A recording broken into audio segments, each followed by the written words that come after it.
ناظرین کرام، اگلا پروگرام ہے راہ عمل۔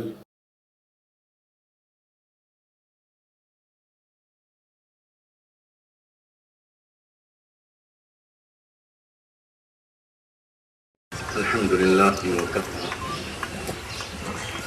والسلام على عباده الذي اصطفى أما بعد. الله من الشيطان الرجيم. بسم الله الرحمن الرحيم. وكذلك أوحينا إليك روحا من أمرنا ما كنت تدري ما الكتاب ولا الإيمان ولكن جعلناه نورا نهدي به من نشاء من عبادنا وإنك لتهدي إلى صراط مستقيم. وقال تعالى: وإنه لتنزيل رب العالمين نزل به الروح الأمين على قلبك لتكون من المنذرين.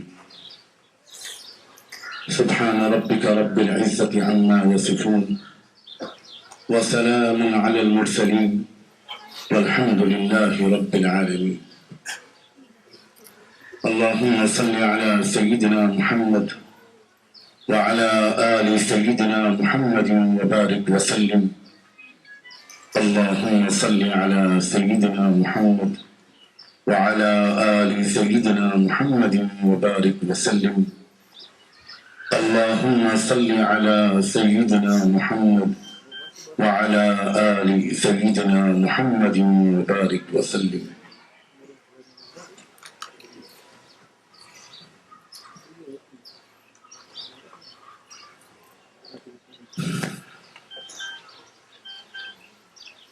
انسان کا جسم اللہ تعالیٰ نے اس زمین سے، اس مٹی سے بنایا ہے.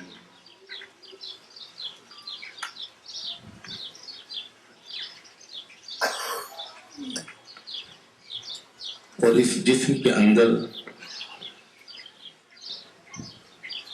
ایک روح ڈالی ہے. یہ صرف وہ جان نہیں ہے جو ہر جاندار میں ہوتی ہے.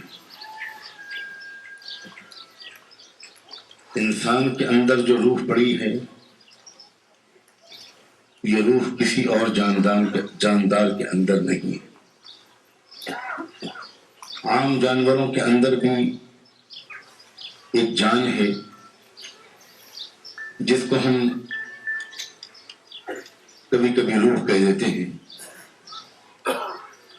علماء کی زبان میں اس کو روح نہیں کہا جاتا، اس کو نسمہ کہا جاتا ہے.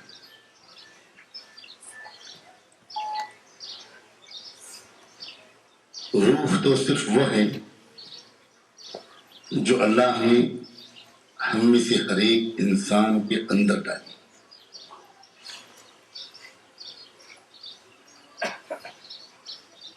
اور یہ روح بھی اللہ سے ایک خاص قسم کا رشتہ رکھتی ہے، اللہ کی ذات سے.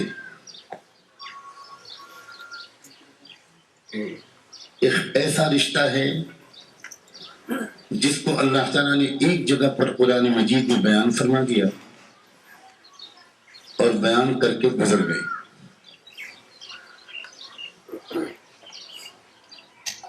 ایسا لگتا ہے کہ اللہ تعالیٰ یہ چاہتے ہیں کہ میرے بندوں کو یہ راز معلوم تو ہو جائے، لیکن اس کی پوری تفصیل، پوری حقیقت، پوری نوعیت اس دنیا میں انسان کی سمجھ میں آنا مشکل ہے. جب اللہ نے پہلے انسان کو دنیا میں اتارا، پہلا انسان اس زمین پر آیا، تو اللہ تعالیٰ نے اس سے پہلے، اس وقت تک کی دنیا میں رہنے والی مخلوقات میں جو سب سے زیادہ مشترک مخلوق تھی، سب سے زیادہ قابل احترام مخلوق تھی، جس سے بڑی کوئی اور مخلوق اس زمین پر نہیں تھی، یعنی فرشتے. تو اللہ تعالیٰ نے ان فرشتوں سے کہا تھا کہ فَإِذَا سَوَّيْتُهُ ونفخت فيه من روحي فقعوا له ساجدين. کہ میں جب انسان کو بنا لوں مٹی کا ایک پتلا، اس کو میں جب مکمل شکل دے دوں اور اس کے اندر اپنی روح پھونک دوں، اپنی روح میں سے کچھ پھونک دوں، اپنی روح میں سے، اللہ اکبر کبیرہ. شاید ہی کسی انسان کو اس بات کا استحضار آج رہتا ہو کہ میرے اندر جو روح ہے نہ زمین سے آئی ہے، نہ آسمان سے، نہ سورج سے، نہ چاند سے، نہ ستاروں سے، نہ فرشتوں سے، بلکہ یہ روح براہ راست اللہ کی ذات سے آئی ہے. یہ معمولی اعلان نہیں ہے، یہ بہت غیر معمولی قسم کا انکشاف ہے جس کو اللہ رب العزت نے قرآن مجید میں کرنا ضروری سمجھا. چنانچہ آپ ذرا غور کریں، آسانی سے سمجھ میں آئے گی یہ بات کہ کم سے کم اس کا اثر، اس کا نتیجہ ہمارے اور آپ کے مزاج پر کیا پڑا ہے. انسان کا جسم تو کھا کر سیراب ہوتا ہے، کھا کر آسودہ ہوتا ہے، پی کر سیراب ہوتا ہے، سو کر اس کو آرام ملتا ہے، سکون ملتا ہے، تھکان دور ہوتی ہے. یہ ہمارے جسم کا حال ہے. لیکن انسان کی روح کو جو خوشی ہوتی ہے وہ کسی بھوکے کو کھلا کر ہوتی ہے. کھانے سے جسم کو سکون ملتا ہوگا لیکن کھلانے سے روح مطمئن ہوتی ہے. آپ کسی بس میں جا رہے ہوں، کسی ٹرین میں سوار ہو، لمبا سفر ہو، سخت گرمی کا موسم ہے اور آپ اپنے گھر سے اپنے لیے ٹھنڈا پانی لے کر نکلے. راستہ لمبا تھا، موسم گرم تھا، آپ ہر کچھ دیر کے بعد اپنی پیاس کی وجہ سے پانی پیتے رہے اور آپ کے تھرماس میں صرف 1-2 گلاس پانی بچا. کسی اسٹیشن پر آپ کی ٹرین رکی اور آپ کے ڈبے میں کوئی ایک مسافر سوار ہوا، بوڑھا، کمزور، غریب انسان. دیکھنے سے نظر آ رہا ہے کہ یہ غریب ریلوے اسٹیشن تک بھی جو آیا وہ کسی سواری پر بیٹھ کر نہیں آ سکا، پیدل چل کر اپنے گھر سے آیا، پسینے میں شرابور ہے، صاف لگ رہا ہے کہ اس کو سخت پیاس لگی ہے. آپ ایک شریف انسان ہیں، آپ کے اندر کی روح نے آپ کو ایک سگنل بھیجا کہ وہ جو 1 گلاس پانی تھرمس میں ہے وہ اس پیاسے مسافر کو پلا دے. آپ کے اندر جو جسم ہے، آپ کے اندر جو نفس ہے، اس نے بیچ میں ایک رکاوٹ ڈالی. اس نے اپنا سگنل بھیجا کہ ابھی منزل میں کئی گھنٹے باقی ہے، بچے ہیں، موسم بہت گرم ہے اور پانی تھوڑا سا بچا ہے. اگر میں نے اس کو دے دیا تو پھر مجھے بہت تکلیف ہو جائے گی. لیکن پھر آپ کی روح نے ایک بار پھر سگنل بھیجا کہ تم تو کئی بار پانی پی چکے ہو، تھوڑا سا صبر کر لو. دیکھو یہ انسان، وہ تو تمہارا بھائی ہے، یہ تو پتہ نہیں کب سے چل کر پیدل آیا ہے، تم سے بہت زیادہ پیاسا ہے، اس کے پاس پانی بھی نہیں ہے اور اس کی منزل تو تمہاری منزل سے بھی شاید دور ہو. یہ روح کا سگنل آپ قبول کرتے ہیں اور آپ اپنے تھرمس میں سے اپنے لیے روکا ہوا ٹھنڈا پانی نکال کر اس مسافر کو پلا دیتے ہیں پانی وہ پیتا ہے لیکن دل میں ٹھنڈک آپ محسوس کرتے ہیں، آپ کے کلیجے میں ایک تراوٹ اترتی ہے، آپ اندر سے ایک عجیب قسم کا سرور محسوس کرتے ہیں۔ یہ جو آپ کو تراوٹ محسوس ہوئی، یہ جو تازگی محسوس ہوئی، یہ آپ کے جسم کی وجہ سے محسوس نہیں ہوئی، یہ آپ کی روح کو ملی۔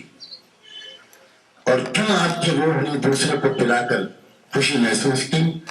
اس لیے کہ یہ روح جس ذات سے نکلے ہے، اس ذات کی شان یہ ہے کہ وہ خود نہیں کھاتا، اپنے بندوں اور بندیوں کو کھلاتا ہے۔ وہ خود نہیں پیتا، وہ اپنے بندوں اور بندیوں کو پلاتا ہے۔ وہ خود نہیں سوتا، وہ اپنے بندوں اور بندیوں کو سلاتا ہے۔ وہ خود نہیں پہنتا، وہ اپنے بندوں اور بندیوں کو پہناتا ہے۔ اس نے دنیا کی کوئی چیز اپنے لیے نہیں بنائی، یہاں تک کہ اس نے جنت بھی اپنے لیے نہیں بنائی۔ اس نے جو کچھ بھی پیدا کیا وہ دوسروں کے لیے پیدا کیا، اپنے بندوں کے لیے پیدا کیا، اپنی بندیوں کے لیے پیدا کیا۔ یہ تو ہمارے اندر ایک مزاج ہے اور یہ ہر انسان کے اندر ہے۔ یہ الگ بات ہے کہ بعض وقت ہم چونکہ اپنے جسم کو بہت زیادہ غذا دیتے رہتے ہیں اور جسم کے اندر حیوانیت ہے، جسم تو اسی طرح کا جسم ہے جیسے جانوروں کا، جسم کے تقاضے بھی اسی طرح کے ہیں جیسے جانوروں کے۔ جانور کو بھی بھوک لگتی ہے، ہم کو بھی بھوک لگتی ہے، جانور بھی پیتا اور سوتا ہے، ہم کو بھی ان چیزوں کی ضرورت پڑتی ہے۔ جانور میں بھی میل کو فیمیل کی ضرورت ہے، فیمیل کو میل کی ضرورت ہے، نر کو مادہ کی ضرورت ہے، مادہ کو نر کی ضرورت ہے۔ ہمارا بھی یہی حال ہے۔ تو ان سب اعتبار سے تو انسان اور جانور میں کوئی خاص فرق نہیں ہے۔ انسان جو اتنا قیمتی بنا، انسان جو اپنے پروردگار کا خلیفہ بنا، اس کا ڈپٹی بنا، اس کا نائب بنا، پوری کائنات کا حکمراں بنا، اتنا با اختیار بنا جتنی با اختیار دنیا میں کوئی مخلوق نہیں۔ انسان کو اختیار ہے، وہ چاہے اللہ کو مانے، چاہے اللہ کو جھٹلائے۔ انسان کو اختیار ہے، وہ نیک بنے تو وہ اتنا نیک بن سکتا ہے کہ فرشتوں سے آگے بڑھ سکتا ہے، اور انسان کو اختیار ہے، وہ چاہے تو برا بنے اور اتنا برا بن سکتا ہے کہ شیطان بھی شرما جائے۔ یہ جو انسان کو مقام ملا ہے، یہ انسان کو جو اتنا اونچا اسٹیٹس ملا، انسان کو جو اتنی عزت ملی، انسانوں کے لیے انبیاء علیہ السلام بھیجے گئے، انسانوں کے لیے کتابیں بھیجی گئیں، انسانوں کو متوجہ کرنے کے لیے اللہ نے زمین آسمان کے ایک ایک ذرے کو اپنے نشانے بنا دیا۔ یہ سب اس لیے کہ انسان صرف ایک حیوان نہیں ہے، انسان کے جسم کے اندر ایک ایسی نورانی، ایک ایسی روحانی چیز ہے جس کی تفصیل کے بیان کرنا میرے جیسے طالب علم کے لیے آسان کام نہیں ہے۔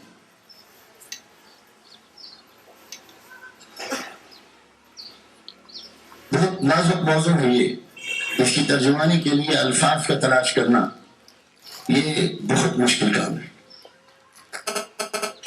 بس اس وقت اتنی بات پہلے ذہن نشین کر لیجیے تاکہ اگلی بات آسانی سے سمجھ میں آئے کہ انسان صرف ایک حیوان نہیں ہے، انسان صرف ایک جسم نہیں ہے، انسان صرف ایک جانور نہیں ہے۔ یہ نہایت دکھ کی بات ہے کہ آج دنیا کے عام اسکولوں اور کالجوں میں، پوری دنیا میں جو کچھ پڑھایا جا رہا ہے اس میں یہی پڑھایا جا رہا ہے کہ انسان ایک اینیمل ہے، اور ساتھ میں لفظ بڑھا دیا جاتا ہے کہ انسان ایک سوشل اینیمل ہے۔ یہ بڑا احسان کرتے ہیں سوشولوجی کی کتابوں میں لکھنے والے کہ انسان کو سوشل اینیمل قرار دے دیتے۔ کتنی بینکرپسی ہے، کتنا دیوالیہ پن ہے عقل کے لحاظ سے، علم کے لحاظ سے۔ ذرا تصور کریں، یورپ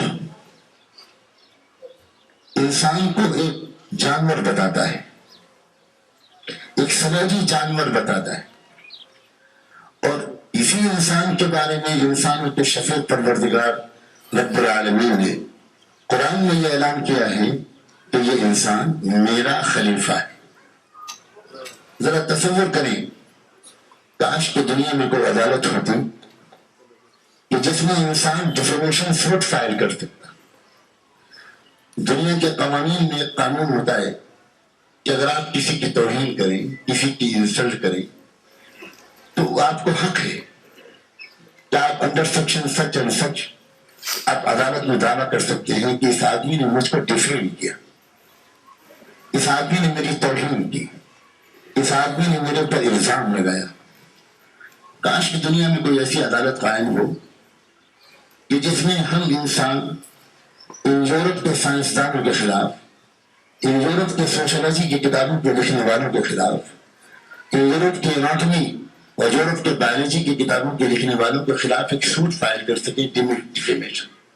ہم کہہ سکیں عدالت سے کہ انہوں نے ہم کو جانور کہا، جبکہ ہماری پوزیشن یہ ہے کہ اس زمین میں ہم سے زیادہ قابل احترام اور کوئی مخلوق نہیں۔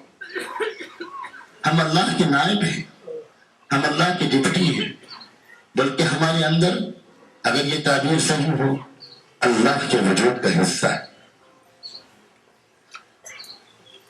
ذرا سوچیں انسان کا اسٹیٹس کیا ہے دنیا میں، کتنا اونچا مقام انسانوں کے پروردگار نے انسان کو دیا، اور پھر اس کے بعد اس کی روح کی پرورش، اس کی روح کی ترقی، اس کی روح کی حفاظت اور اس کی روحانیت کے ارتقاء کے لیے، اس کی روحانیت کے مسلسل بڑھتے رہنے کے لیے، اس کی روحانیت کے طاقتور ہونے کے لیے پھر اللہ تعالیٰ نے ایک انتخاب کیا اور ایک پیغام بھیجا، زندگی گزارنے کا ایک طریقہ بھیجا جس کو ہم کہتے ہیں اسلام۔ ایک تہذیب، ایک تمدن، ایک لائف سٹائل، ایک زندگی گزارنے کا انداز۔ وہ بھی جس کے ذریعے بھیجا، بہت غور کیجیے گا، وہ بھی جس کے ذریعے بھیجا، وہ بھی اس کے بارے میں بھی اللہ تعالیٰ نے خود قرآن مجید میں اس کا تعارف یہی کہتے ہوئے کہا، نزل بہ الروح الامین۔ انسان کے اندر اللہ کی روح کا حصہ، انسان کے لیے اللہ کا پیغام لے کر آنے والا، اس کا پورا نام ہی الروح رکھا ہے۔ جبریل امین کا نام ایک سے زیادہ مقام پر قرآن مجید میں الروح کہا گیا، یعنی وہ سراپا روحانیت ہے، ایسی روحانیت کا ان پر غلبہ ہے، اتنی زبردست روحانی طاقت اللہ نے ان کو دی ہے کہ ان کا نام ہی اللہ تعالیٰ نے روح رکھا۔ چنانچہ سورہ قدر میں آپ جو آیت پڑھتے ہیں جس میں اللہ تعالیٰ نے بیان فرمایا ہے کہ رمضان مبارک کی شب قدر میں فرشتے اترتے ہیں اللہ تعالیٰ کی طرف سے اور اترتی ہے الروح۔ تو علماء نے عام طور پر الروح کا مطلب یہی بتایا ہے کہ الروح سے مراد جبریل امین ہے۔ تو انسان کے اندر بھی روحانیت اور اللہ کے روحانیت کا حصہ، اور جو میسج آیا ہے، جو پیغام آیا ہے، جو تہذیب آئی ہے، جو دین آیا ہے، جو کلام آیا ہے، جو کتاب آئی ہے، جو شریعت آئی ہے، جو حکمت آئی ہے، جو سوچنے کا انداز بتایا گیا، جینے چلنے پھرنے کا انداز بتایا گیا، وہ لانے والا وہ بھی سراپا روح، اس کا نام بھی روح۔ اور جو پیغام آیا اس پیغام کا نام بھی روح۔ وَكَذَلِكَ أَوْحَيْنَا إِلَيْكَ رُوحًا مِّنْ أَمْرِنَا، روح سے روح کی طرف، روح کے ذریعے روحانیت روح کا پیغام آیا۔ بھیجنے والا اس نے اپنی روحانیت کا ایک حصہ انسان کے اندر ڈالا۔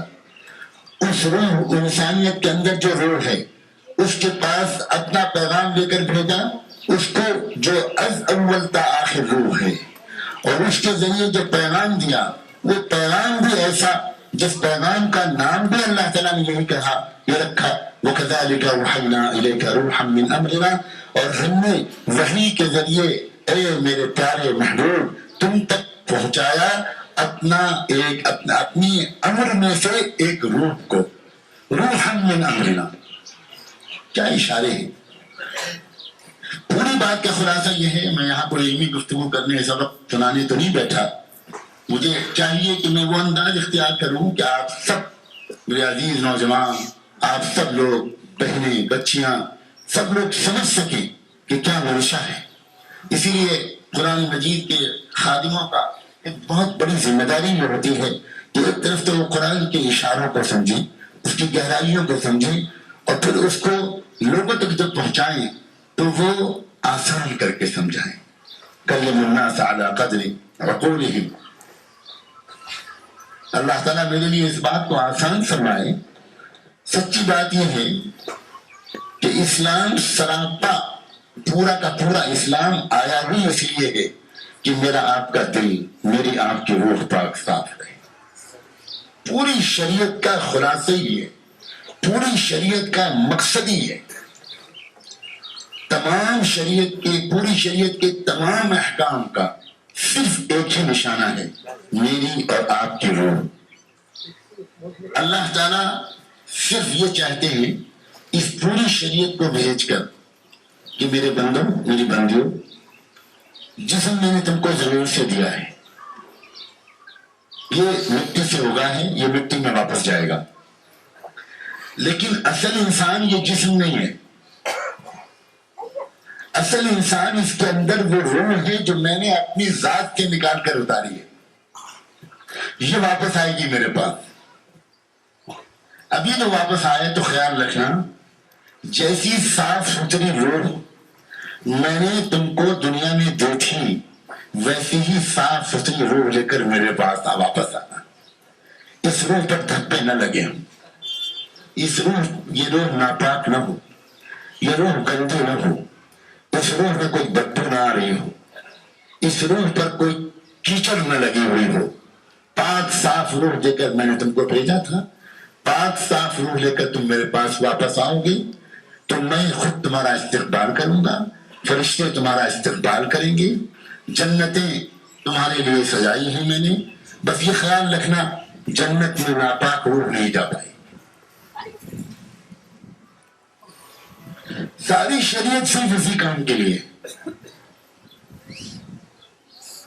نماز ہم پڑھتے ہیں، نماز کے بارے میں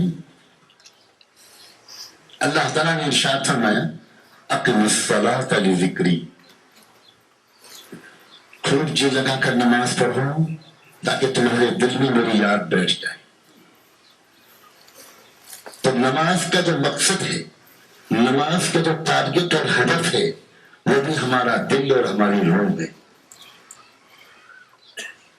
ہم سے کہا گیا کہ زکوٰۃ نکالا کرو، مردوں کو جسے بھی کہا گیا، عورتوں سے بھی کہا گیا. عورتوں کو چاہیے کہ وہ خود فیصلہ نہ کریں کہ میرے اوپر زکوٰۃ فرض نہیں.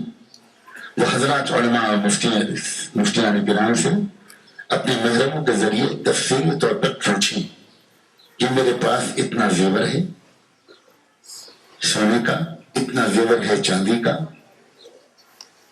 میرے پاس اتنے پیسے ہیں جو میرے ملکیت ہیں، وہ چاہے شوہر کے دیے ہوئے ہوں اور چاہے وہ الگ سے اس کے آمدنی کا کوئی اور ذریعہ ہو.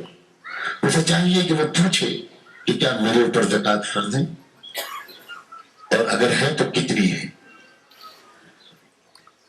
زکوٰۃ ہم دیتے ہیں، زکوٰۃ دینے کا مطالبہ کیا گیا مردوں سے بھی اور عورتوں سے بھی. کیا مقصد ہے زکوٰۃ کا؟ ہم یہ سمجھتے ہیں کہ زکوٰۃ کا مقصد ہے کہ غریبوں کا بھلا ہو. یہ زکوٰۃ کا فائدہ ہے، یہ زکوٰۃ کا نتیجہ ہے، لیکن یہ زکوٰۃ کا اصل مقصد نہیں. زکوٰۃ کا اصل مقصد ہے خذ من اموالہم صدقۃ تطہرہم وتزکیہم بہا. دل کا پاک کرنا، روح کا پاک صاف کرنا، یہ زکوٰۃ کا مقصد ہے. پتہ چلا کہ دل اور روح کی صفائی زکوٰۃ کا وہ بھی زکوٰۃ کا مقصد ہے. زکوٰۃ کا مقصد بھی دل اور روح کی صفائی ہے. روزہ رکھنے کو ہم سے کہا گیا. اللہ تعالیٰ نے قرآن مجید میں صاف صاف فرما دیا